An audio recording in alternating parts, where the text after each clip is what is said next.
भविष्य के सभी अध्यापक साथियों का डी.के. गुप्ता यूट्यूब चैनल पर हार्दिक स्वागत है। दोस्तों, मैं हूं आपका योगेश सर और हिंदी पेडागोजी को हम समाप्त करने वाले हैं। हिंदी पेडागोजी में 8वां लेक्चर आज ही हो जाएगा। इसके बाद 1 या 2 लेक्चर और रह गए हैं। इस हफ्ते हिंदी पेडागोजी आपकी कंप्लीट हो जाएगी, है ना। अब हिंदी पेडागोजी कंप्लीट हो जाएगी। इसके अलावा हम एसएसटी को ही कवर करेंगे। एसएसटी में जो हमारी प्रैक्टिस चल रही है ना, सामाजिक विज्ञान में जो हमारी प्रैक्टिस चल रही है, हम उसी को आगे बढ़ाएंगे, है ना। तो चलिए शुरुआत करते हैं। आज हम पढ़ने वाले हैं भाषा शिक्षण में मूल्यांकन। अब आपने भाषा शिक्षण में जो मूल्यांकन हम पढ़ने वाले हैं, तो बेसिकली इसमें मूल्यांकन पढ़ा जाता है ना। और मूल्यांकन चाहे आप बाल विकास में पढ़ लो, आप मैथ्स पेडागोजी में पढ़ लो, हिंदी पेडागोजी में पढ़ लो, ईवीएस पेडागोजी में पढ़ लो, मूल्यांकन लगभग सब में क्या है, लगभग समान ही रहता है ना। तो इसमें भी हम जानने की कोशिश करेंगे कि किस तरह से बालक का मूल्यांकन किया जाता है। तो चलिए शुरुआत करते हैं। और अभी तक जिसने भी प्ले स्टोर से डी.के. एकेडमी ऐप को डाउनलोड नहीं किया है, वो सारे स्टूडेंट्स डी.के. एकेडमी ऐप को प्ले स्टोर से डाउनलोड कर लें, क्योंकि यहाँ पर पेड पीडीएफ नोट्स और आपको मॉक प्रैक्टिस वगैरह कराई जाती हैं, है ना। चलिए आगे बढ़ते हैं। सबसे पहले जान लेते हैं कि मूल्यांकन है क्या। तो बेसिकली अगर एक सिंपल लैंग्वेज में मैं बोलूं, तो मैं आपको बताता हूं कि जब एक टीचर अपने बच्चे का मूल्यांकन करता है, ये पता करने की कोशिश करता है कि जो शिक्षा के लक्ष्य हैं वो किस हद तक प्राप्त किए जा रहे हैं, बच्चा कितना पढ़ रहा है या फिर नहीं पढ़ रहा है, वो जानने के लिए एक टीचर अपने बच्चे का मूल्यांकन करती है। तो यही मूल्यांकन की परिभाषा है। अध्यापक एक छात्र की शैक्षिक उपलब्धि का पता लगाता है ना। शैक्षिक उपलब्धि का पता लगाएगा टीचर बच्चे की शैक्षिक उपलब्धि का, उसी को हम मूल्यांकन कहते हैं। अब कोठारी आयोग ने एक परिभाषा दी थी इस पर, वो मैं आपको बता देता हूं। अपने प्रतिवेदन में उन्होंने ये परिभाषा लिखी थी कि मूल्यांकन एक सतत प्रक्रिया है। तो हम सभी को पता है कि मूल्यांकन एक सतत प्रक्रिया है, यानी कि लगातार चलने वाली प्रक्रिया है ना। शिक्षा की संपूर्ण प्रक्रिया का अभिन्न अंग है। जब डेली मूल्यांकन बच्चे का होता है, टीचर का होता है, और सतत चलने वाली प्रक्रिया है, तो शिक्षा का अभिन्न अंग है कि नहीं है? तो बिल्कुल है। यह शिक्षा के उद्देश्यों से पूर्ण रूप से संबंधित है। तो बिल्कुल सही बात है। मूल्यांकन के द्वारा शैक्षिक उपलब्धि की ही जांच नहीं की जाती, बल्कि उसके सुधार में भी सहायता मिलती है। अब शैक्षिक उपलब्धि की एक टीचर जांच करेगा बच्चे की, जो भी उसमें कमियां हैं उनको वो सुधारेगा। इसी चीज को कोठारी आयोग ने मूल्यांकन बोला है। तो आपको यहाँ पर मूल्यांकन समझ में आ गया कि बच्चा जो शैक्षिक उपलब्धि है वो कितनी है, बच्चा पढ़ रहा है कि नहीं पढ़ रहा है, क्या उसके कमजोर पक्ष हैं, क्या उसके मजबूत पक्ष हैं, सारी चीजों का पता लगाया जाता है किसमें, मूल्यांकन में, है ना। चलिए आगे बढ़ते हैं। और इससे प्रैक्टिस के लिए क्वेश्चंस भी मैंने रखे हैं, तो वीडियो को एंड तक देखिएगा, आप प्रैक्टिस के क्वेश्चंस भी लगाइएगा, है ना। अब आपने मूल्यांकन पढ़ लिया। अब इसका उद्देश्य क्या है, एक टीचर अपने बच्चे का मूल्यांकन क्यों करता है, इसका क्या उद्देश्य है, चलिए देख लेते हैं। जैसे मान लीजिए कोई भी एक टीचर है, अपने बच्चे का मूल्यांकन कर रहा है, तो वहां पर उसको पता लग जाएगा कि कहीं ऐसा तो नहीं है कि बच्चे सीख नहीं रहे हैं, तो इसका मतलब ये तो नहीं है कि पाठ्यक्रम में ही कोई कमी हो। तो पाठ्यक्रम में आवश्यकता अनुसार संशोधन किया जा सकता है ना। पाठ्यक्रम में अगर कहीं पर कमी दिखी टीचर को, तो संशोधन वो कर सकता है। तो पाठ्यक्रम में संशोधन के लिए भी मूल्यांकन किया जाता है। परीक्षा प्रणाली में सुधार करना। अब बच्चे का मूल्यांकन करने के बाद ही तो पता चलेगा कि प्रश्नों की जो लेवल था वो कठिन था या फिर सरल था। तो इन सारी चीजों का पता लग जाता है और परीक्षा प्रणाली में हम सुधार कर सकते हैं, है ना। अध्यापक की कार्य कुशलता एवं सफलता का मापन करना। तो अध्यापक की क्या कार्य कुशलता है, जैसे बच्चे का मूल्यांकन किया, बच्चे नहीं सीख रहे हैं कुछ भी, तो वहां पर ये किसका मूल्यांकन हो गया, एक टीचर का भी तो हो गया कि वो बच्चों को सिखा पा रहा है या फिर नहीं सिखा पा रहा है ना। तो एक टीचर का भी मूल्यांकन हो जाता है, एक बच्चे का भी मूल्यांकन होता है। बालकों की दुर्बलताओं तथा योग्यताओं की जानकारी प्रदान करने में। अब जैसे बच्चे की क्या कमजोरी है, वो सारी चीजें किससे पता लगती हैं, मूल्यांकन से। अभी मैं आपको बताऊंगा कि एक टीचर किन किन विधियों से मूल्यांकन करता है। अभी मैं आपको बता रहा हूं कि क्या इसके उद्देश्य हैं, कि बच्चे की दुर्बलता पता लग जाएंगी, बच्चे के अंदर क्या क्या योग्यताएं हैं, वो सारी योग्यताएं एक टीचर को पता लग जाएंगी, है ना। तो ये सहायता करता है, ये इसका उद्देश्य है। नवीनतम एवं प्रभावशाली शिक्षण विधियां, प्रवृत्तियों की खोज करना। बच्चों को पढ़ाकर वहां से पता लग जाता है कि बच्चे किस तरह से सीख रहे हैं। तो एक नई विधि, नई जो शिक्षण विधि है, उसका जन्म वहां से हो सकता है। इसके अलावा जो पुरानी प्रचलित शिक्षण विधियां हैं, आप देख सकते हैं पुरानी जो प्रचलित शिक्षण विधियां हैं उनमें सुधार किया जा सकता है। जो भी पाठ्य पुस्तक हैं, जो भी शिक्षण विधियां हैं, उनमें एक टीचर सुधार कर सकता है, तो उसके लिए भी मूल्यांकन किया जा सकता है। तो बहुत सारे तरीके हैं मूल्यांकन करने के लिए, है ना। और जैसे भाषा कौशलों की अगर बात करें तो बच्चा वहां पर भाषा कौशल जैसे सुनना, बोलना, पढ़ना, लिखना, इनको किस हद तक बच्चा सीख रहा है ना, तो वहां पर उसका भी मूल्यांकन किया जाता है। और एक टीचर, मान लीजिए कक्षा में एक टीचर ने एक पाठ पढ़ा, फिर वो बच्चों से उसका सार पूछ लेगा कि इसमें क्या आपको समझ में आया, या तो वहां से पता लग जाएगा कि श्रवण कौशल का विकास हुआ है कि नहीं हुआ है। उनके कौशलों का भी तो विकास करना है। यही मूल्यांकन के उद्देश्य हैं। बच्चे के मूल्यांकन के उद्देश्य में पता लग जाता है टीचर को कि कौन, जैसे मान लीजिए भाषाई कौशलों का विकास हुआ है या फिर नहीं हुआ है, और कौन से भाषाई कौशल का विकास पूर्ण रूप से हो गया है, कौन से भाषाई कौशल का विकास कम हुआ है, सारी चीजें पता लग जाती हैं। इसलिए मूल्यांकन करते हैं, है ना। तो ये कुछ मूल्यांकन के उद्देश्य हैं कि उन उद्देश्यों को लेकर मूल्यांकन बच्चे का किया जाता है। अब मैं बता दूं मूल्यांकन के लक्षण क्या हैं। जैसे मान लीजिए टीचर है, बच्चे का मूल्यांकन कर रहा है, तो वो परीक्षा ले रहा है, एक उसने परीक्षा का आयोजन किया है, उस परीक्षा के माध्यम से बच्चे का मूल्यांकन किया जा रहा है। तो एक अच्छी परीक्षा के क्या गुण होने चाहिए, या फिर एक अच्छे मूल्यांकन में क्या गुण होने चाहिए, वो हम यहां पर डिस्कस करने वाले हैं। तो चलिए एक एक करके देख लेते हैं। सबसे पहले एक अच्छी परीक्षा में विश्वसनीयता होनी चाहिए। विश्वसनीयता का मतलब यह है कि जिस परिणाम के लिए उस परीक्षा को बनाया गया है, समान परिस्थितियों में सेम ही रिजल्ट, सेम ही परिणाम आना चाहिए, है ना। इसको परीक्षा की विश्वसनीयता बोलते हैं। जैसे मान लीजिए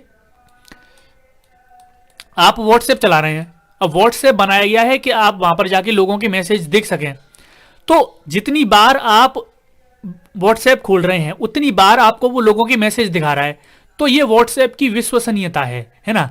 क्योंकि ऐसे ही, जैसे ऐसा तो नहीं है कि आप व्हाट्सएप खोलोगे तो कुछ और वहां पर निकल आएगा, ऐसा तो नहीं होगा ना। तो व्हाट्सएप की ये विश्वसनीयता है, रिजल्ट सेम ही देगा वो हर बार में।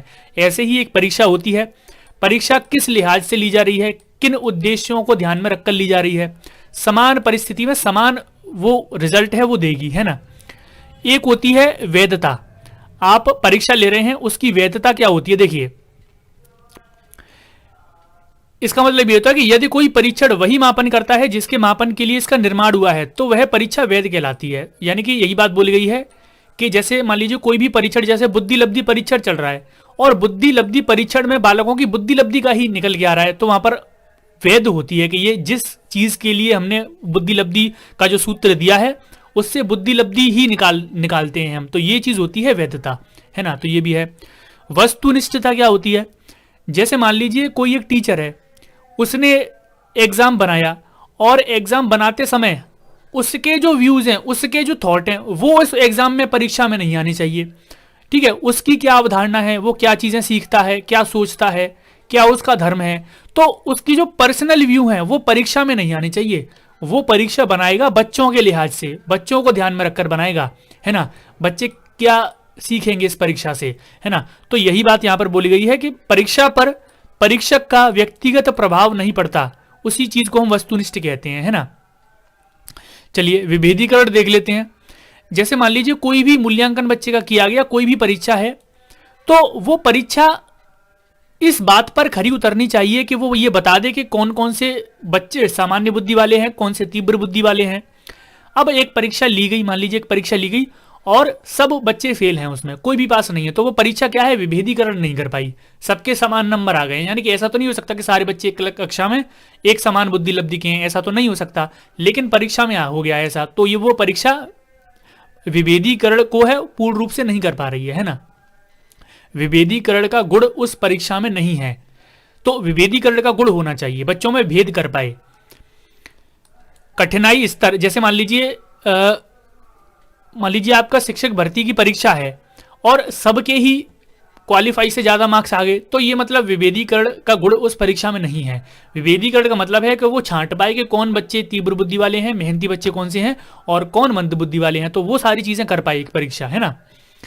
कठिनाई स्तर, अब देखिए कठिनाई स्तर का क्या होता है कि कठिनाई स्तर की परिभाषा सही हल प्रश्न करने वाले विद्यार्थियों की प्रतिशतता है। तो वही बात बोली गई है, जैसे मान लीजिए सीटेट की परीक्षा है और 22% से लेकर 25% तक, मान लो जैसे 25% इसका रिजल्ट रहा है, तो कठिनाई स्तर वहां पर वही होगा कि सीटेट परीक्षा का जो कठिनाई स्तर है वो कैसा है, 25% है, यानी कि इतने परसेंट लोगों ने ये परीक्षा पास करी है ना। तो आप याद रखेंगे कठिनाई स्तर वही होता है, विद्यार्थियों की प्रतिशतता, सभी हल जितने विद्यार्थी पास हैं या फिर सभी ने जितने प्रश्न हल किए हैं उनकी प्रतिशतता ही दिखाती है कठिनाई स्तर, है ना। तो ये एक अच्छी परीक्षा के लक्षण होते हैं कि कोई भी एक एग्जाम कंडक्ट हो रहा है तो उसमें विश्वसनीयता होनी चाहिए, वैधता होनी चाहिए, वस्तुनिष्ठता होनी चाहिए, विवेदीकरण होना चाहिए, कठिनाई स्तर भी होना चाहिए, है ना। तो ये है मूल्यांकन के गुण कह सकते हैं आप इनसे, या फिर एक अच्छी परीक्षा के लक्षण कह सकते हैं। चलिए आगे बढ़ते हैं। अब एक टीचर बच्चे का मूल्यांकन कैसे कैसे करता है। देखिए मान लीजिए उसको लिखित परीक्षा दे दी, लिखित परीक्षा दे दी और वहां पर बच्चे के लेखन कौशल का मूल्यांकन हो जाएगा कि नहीं हो जाएगा, बच्चे के अंदर कितनी क्षमता है लेखन कौशल की, है ना, लेखन कौशल का कितना विकास हुआ है, तो लिखित परीक्षा के माध्यम से भी हो सकता है। अब लिखित परीक्षा में कुछ भी दे सकता है, वस्तुनिष्ठ प्रश्न दे दिए, लघु उत्तरीय प्रश्न दे दिए, है ना, निबंधात्मक प्रश्न दे दिए, है ना, तो वहां पर बच्चे के लेखन कौशल का जो वो है आसानी से हो जाएगा मूल्यांकन। मौखिक परीक्षा, अब बच्चे से ओरल टेस्ट होता है तो वहां पर भी बच्चे का मूल्यांकन हो जाता है कि नहीं हो जाता ओरल टेस्ट लेके, तो मौखिक परीक्षा भी एक माध्यम है। प्रयोगात्मक परीक्षा यानी कि प्रैक्टिकल करवाया जाए बच्चों से कुछ, तो प्रैक्टिकल के माध्यम से भी बच्चों का मूल्यांकन किया जा सकता है। निरीक्षण करेगा खुद से टीचर तो वो भी अपने आप हो जाएगा। चेकलिस्ट बना सकता है। अभिलेख, अभिलेख यानी कि रिकॉर्ड्स, तो बच्चे के जो रिकॉर्ड्स हैं पूरे साल भर में उसकी क्या प्रगति रही उनको देखकर भी बच्चे का मूल्यांकन किया जा सकता है ना, रिकॉर्ड्स रखो। रेटिंग स्केल, रेटिंग स्केल पर बच्चों को विभाजित किया जाता है, उसके माध्यम से भी बच्चे का मूल्यांकन किया जाता है। तो बच्चे का मूल्यांकन करने के लिए एक टीचर के पास बहुत सारी प्रविधियां होती हैं, है ना, बहुत सारे तरीके होते हैं। तो ये सब वो तरीके हैं जिनके माध्यम से एक टीचर बच्चे का मूल्यांकन करता है। अब आपको पता लग गया कि बच्चे का मूल्यांकन कैसे किया जाता है।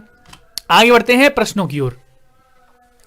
अब देख लेते हैं, जैसे पहला प्रश्न आपकी स्क्रीन पर है, बच्चों का लेखन कौशल का मूल्यांकन करने के लिए कौन सी विधि बेहतर हो सकती है। बच्चे के लेखन कौशल का मूल्यांकन करना है आपको, कौन सी विधि बेहतर है। सुंदर लेख का अभ्यास कराएंगे आप उससे, अपने अनुभवों को लिखने के लिए कहेंगे, श्रुत लेख करवाएंगे, सुनकर लिखने को कहेंगे, या फिर पाठ पर आधारित प्रश्नों के उत्तर लिखवाएंगे। बताइए नीचे कमेंट्स करके आंसर। लेखन कौशल का मूल्यांकन करना है आपको बच्चे का, कौन सी विधि बेहतर हो सकती है। चलिए आंसर मैं आपको बता देता हूं, इसका जो सही जवाब है वो ऑप्शन नंबर बी है, अपने अनुभवों को लिखने के लिए कहेंगे। बच्चे अपने अनुभवों को लिखेंगे तभी पता लग पाएगा कि लेखन कौशल का उनका विकास हुआ है या फिर नहीं हुआ है ना। सुंदर लेख से, शुद्ध लेख से, पाठ पर आधारित प्रश्नों से सबसे ज्यादा बेहतर क्या है, अपने अनुभवों को आप साझा करवाएं उनसे। पहले का आंसर ऑप्शन नंबर बी है। आगे बढ़ते हैं। हिंदी भाषा का मूल्यांकन करते समय आप सबसे ज्यादा किसे महत्व देंगे। हिंदी भाषा का आप मूल्यांकन कर रहे हैं, आप सबसे ज्यादा महत्व किस चीज को देंगे। व्याकरणिक नियमों को, सीखने की क्षमता का आकलन, काव्य सौंदर्य, निबंध लिखने की योग्यता। बताइए नीचे कमेंट करके आंसर। हिंदी भाषा का मूल्यांकन करते समय आप सबसे ज्यादा किसे महत्व देंगे। बताइए नीचे कमेंट करके आंसर। हिंदी भाषा का मूल्यांकन करते समय आप सबसे ज्यादा किसे महत्व देंगे। चलिए आंसर मैं आपको बता देता हूं, इसका जो सही जवाब है वो ऑप्शन नंबर बी है, सीखने की क्षमता का आकलन। सीखने की क्षमता का आकलन जब आप करोगे तो आपको पता लग जाएगा कि हिंदी भाषा का मूल्यांकन आप जब आप हिंदी भाषा का मूल्यांकन करोगे तो आप क्या देखोगे, सीखने की क्षमता का आकलन करोगे, है ना। तो ये बेहतर पॉइंट है।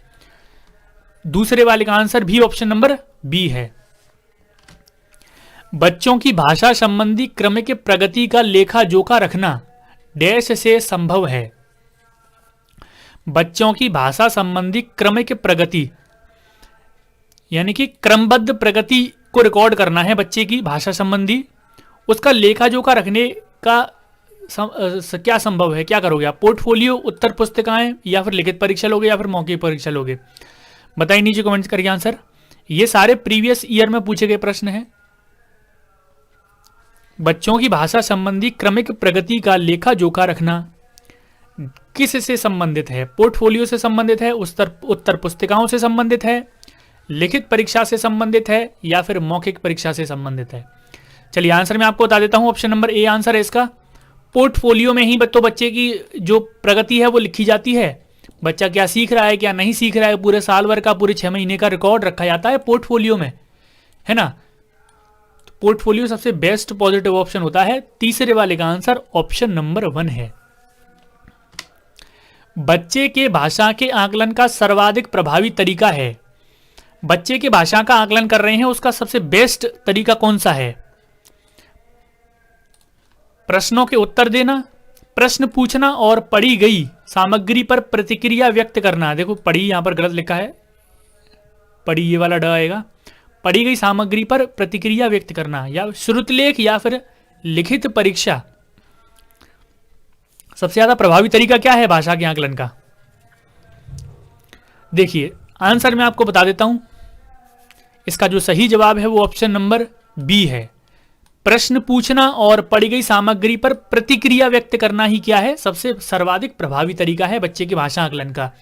फोर्थ वाले का आंसर ऑप्शन नंबर बी है। फिफ्थ क्वेश्चन आपके लिए है क्वेश्चन ऑफ द डे, जिसका जवाब आपको देना है नीचे ऑफलाइन कमेंट्स में। प्रश्न ये है कि प्रश्न पूछना, प्रतिक्रिया व्यक्त करना, परिचर्चा में भाग लेना, वर्णन करना, ये क्या है? भाषा आकलन के तरीके मात्र हैं, भाषा सीखने सिखाने तथा आकलन के तरीके हैं, केवल शिक्षण पद्धति है, केवल साहित्यिक गतिविधियां हैं? बताएंगे नीचे कमेंट्स करके आंसर। ये क्वेश्चन ऑफ द डे है, मैं लिखना भूल गया, क्वेश्चन ऑफ द डे, जिसका जवाब आप लोगों को देना है कमेंट सेक्शन में, है ना। ये क्या है? ये सब ये जो क्रियाएं हैं, प्रश्न पूछना, प्रतिक्रिया व्यक्त करना, परिचर्चा में भाग लेना, वर्णन करना, ये सब क्या हैं? तो ये आपके ऑप्शन है, जवाब देंगे आप नीचे कमेंट सेक्शन में। तो दोस्तों ये आपका हिंदी पेडागोजी का 8th लेक्चर था। उम्मीद करता हूं ये वीडियो आपको जरूर पसंद आई होगी। पिछले 1-2 दिन में, आगे के 1-2 दिन में हम हिंदी पेडागोजी का जो कोर्स है वो कंप्लीट कर देंगे। और इस वीडियो को लाइक, शेयर, सब्सक्राइब आप लोग कर दिया करिए, है ना। मिलते हैं आपसे कल शाम को 8 बजे नेक्स्ट वीडियो में। आज के लिए इतना ही, धन्यवाद, बाय बाय, टेक केयर।